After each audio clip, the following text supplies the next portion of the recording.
নমস্কাৰ Assam news any টাইমৰ প্ৰত্যেকগৰাকী দৰ্শকলৈ স্বাগতম জনাইছো আপোনালোকে চাই আছে আসাম নিউজ এনি টাইম চিলাপথাৰত হকি খেল সন্দৰ্ভত এখনি ৰাজহুৱা সভা অনুষ্ঠিত হৈ যায় জিলাই অসমৰ পৰ্যায়ত এতিয়ালৈকে যোগদান কৰা নাই কোন প্ৰথমবাৰৰ বাবে আমি হকি টিমটো গঠন কৰি অহা 28 তাৰিখে 17 বছৰ অনুৰ্ধ যি ইণ্টাৰ ডিষ্ট্ৰিক্ট নগাঁৱত খেল হ'ব তাত যোগদানৰ বাবে আমি এতিয়া থুলমূলকৈ টিমটো বনাই লৈ যাম তাৰ পৰৱৰ্তী পৰ্যায়ত আমি ধেমাজি জুনাই গোগামুখ আৰু চিলাপথাৰ গোটেইকেইটা জেগাতে আমি 15 দিনীয়াকৈ এটা প্ৰশিক্ষণ শিবিৰ আমি অনুষ্ঠিত কৰিম য'ত ক্ৰীড়া সামগ্ৰী সকলো আমি এছএলচি তৰফৰ পৰা যোগান ধৰিম আৰু লগতে আমি ৰাষ্ট্ৰীয় পৰ্যায়ত আমি প্ৰশিক্ষক আনিছোঁ তেখেতলোকে প্ৰশিক্ষণ দিব আৰু ইয়াৰ পৰা আমি ল'ৰা আৰু ছোৱালীৰ যাতে আমি ৰাজ্যিক পৰ্যায়ত খেলিব পাৰি তেনেকুৱা এটা টিম গঠন কৰিম অলপতে ৰাষ্ট্ৰীয় খেল হকিৰ ওপৰত ধেমাজি জিলাৰ চিলাপথাৰ ৰাজীৱ গান্ধী ক্ৰীড়া প্ৰকল্পত এখনি ৰাজহুৱা সভা আয়োজন কৰা হয় জিলাখনৰ নৱগঠিত হকি সন্থাৰ সহযোগত অনুষ্ঠিত সভাখনিত সভাপতিত্ব কৰে ধেমাজি জিলা হকি সন্থাৰ সভাপতি গংগা পেগুৱে এই সভাতেই হকি খেলৰ গুৰুত্ব আৰু ইয়াৰ জৰিয়তে ভৱিষ্যত গঢ়াৰ সম্ভাৱনাৰ ওপৰত আলোকপাত কৰে উপস্থিত হকি খেলৰ লগত জড়িত ব্যক্তিসকলে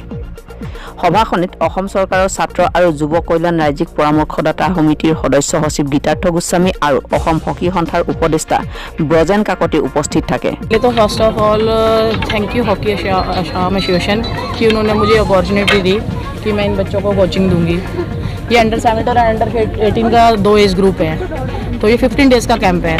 और अभी आपने जैसा कि देखा इन बच्चों को सारा सामान डिस्ट्रीब्यूट हुआ हॉकी स्टिक हुई है गोलकीपर का जो भी सब कुछ है और ये गर्ल्स बॉयज़ दोनों को हुआ है ठीक है सर तो ये 15 डेज़ का कैंप है इसके अंदर इस 15 डेज़ के अंदर मैं बच्चों को जो बेसिक स्किल्स है ना हॉकी की वो सिखाऊंगी और उन बेसिक स्किल के ऊपर फिर बच्चे जैसे जैसे डे बाय डे वर्क करेंगे तो उनकी इम्प्रूवमेंट अपने आप बनती जाएगी ठीक है वो बच्चों की अपनी भी मेहनत है हमारी तो है ही है लेकिन हमारा तो कोच का काम क्या है फील्ड में बताना सिखाना लेकिन वो बच्चे की मेहनत है बच्चे का हार्ड वर्क है कि वो कितना करता है उस चीज़ को कितना फॉलो करता है कितना करता है एक कोच का काम है वो बता के चला जाएगा जो करना वो तो स्टूडेंट ने फील्ड में करना है ना कोच ने थोड़ी ना करना है ठीक है ना ये चीज़ है और आप पूछिए और क्या पूछना 28 মাৰ্চত নগাঁৱত অনুষ্ঠিত হ'বলগীয়া 18 বছৰৰ অনুৰ্ধৰ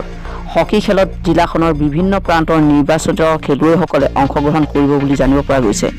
ধেমাজি জিলাৰ হকি দলটোক প্ৰশিক্ষণ দিবৰ বাবে আগবাঢ়ি আহিছে আন্তঃৰাষ্ট্ৰীয় মহিলা হকি খেলুৱৈ মণি সাহা আৰু ৰাষ্ট্ৰীয় হকি খেলুৱৈ ঋতুৰাজ যাদৱ এই সভাখনিতে খেলুৱৈসকলৰ মাজত হকি খেলৰ কিট বিতৰণ কৰা পৰিলক্ষিত হয় চিলাপথাৰৰ পৰা Banamali Mahanta Assam news any time